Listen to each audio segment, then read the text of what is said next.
Bonjour, j'espère que vous allez bien. Alors dans cette vidéo, on va voir ensemble l'exercice numéro 1 de la série numéro 8 dans calcul des assemblages soudés. Donc on va commencer par un petit rappel sur les caractéristiques géométriques des soudures d'angle. Donc on a, comme montré dans cette figure, donc on a deux pièces assemblées, donc on a deux cordons de soudure, donc le premier et le deuxième. Donc les caractéristiques sont la longueur utile et l'épaisseur utile ou gorge A. Donc on a A et L. Donc comme vous voyez ici, donc la longueur et l'épaisseur.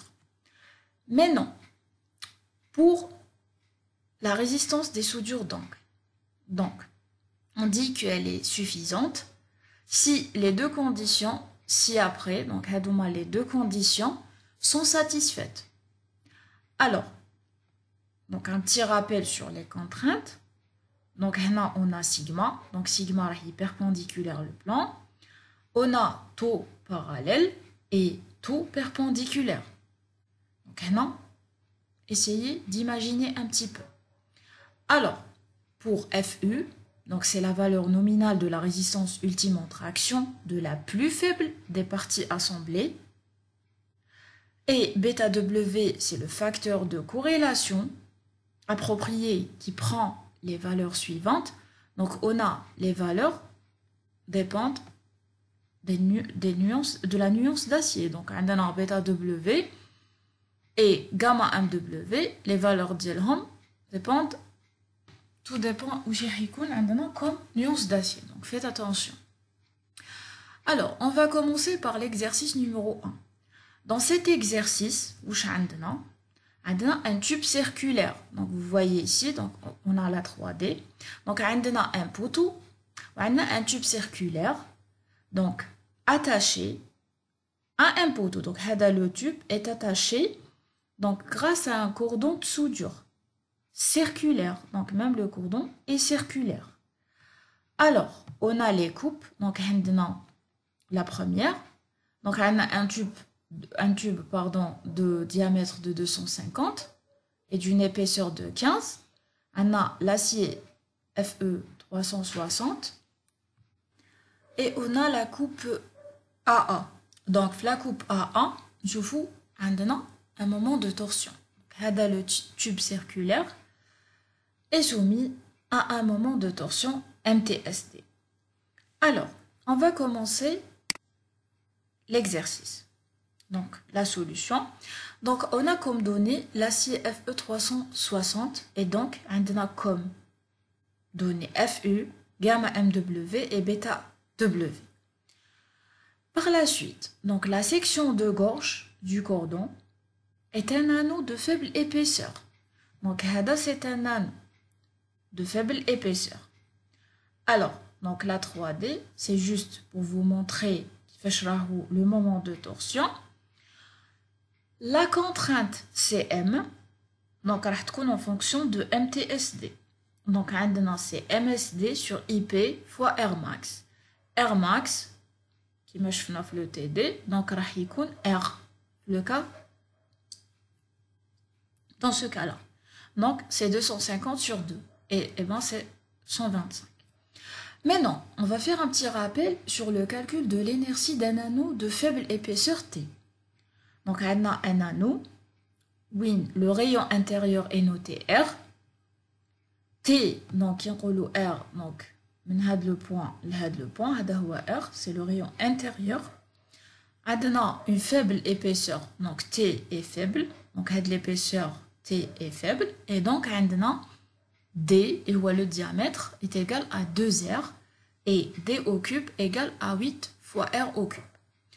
Maintenant, pour l'inertie Y, donc on sait très bien que l'inertie d'un cercle, c'est pi d4 sur 64. On est d'accord sur ce point-là. Maintenant, l'inertie d'un anneau, واش راح تكون؟ راح ناخدو deux cercles. Donc, on a un diamètre de D plus 2 fois T. وعندنا l'intérieur اللي هو D.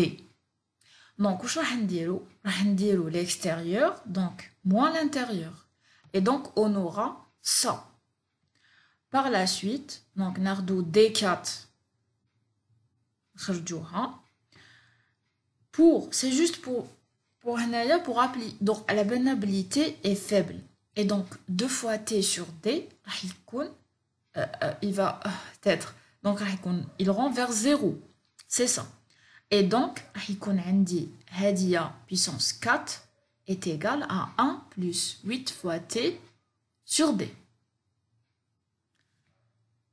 Et donc, on va remplacer et on aura par la suite Y, les rois, pi R au cube fois T.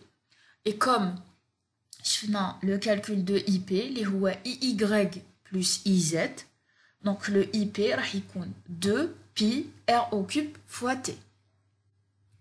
Ok. Alors, revenons à l'exercice. Donc, à la bonne oublie le moment de torsion. Donc, Rahou, il tourne vers le. Donc, il tourne vers le cercle. Et donc, je vais comme contrainte C. CM, qui est MTSD sur IP fois R. Je vais remplacer IP. Ça, donc, c'est 2 pi R au cube fois T. Et comme dans notre cas, le T, c'est le A, donc c'est l'épaisseur A, on aura, le katana, un tout parallèle. Parce que le moment hada, il me donne une contrainte C liée à le sens. Donc, il dort mal le cordon. Et donc, il me donne un tout parallèle. Et pour sigma et taux perpendiculaire, il est égal à 0. Maintenant, on va donc faire de l'exercice. Le but, c'était de dimensionner le cordon. Donc, qui on le dimensionner. Donc, il fallait chercher l'épaisseur A. Et donc, chercher A. Donc, la condition. Donc, on va utiliser la première condition. Et comme on a sigma et on n'a pas aussi le taux perpendiculaire, donc on aura ça. On va remplacer donc et on va tirer le A. Par la suite, donc on a les valeurs et donc on a A supérieur ou égal à 0,74 cm. On prend A égale à 8 mm. Merci pour votre attention.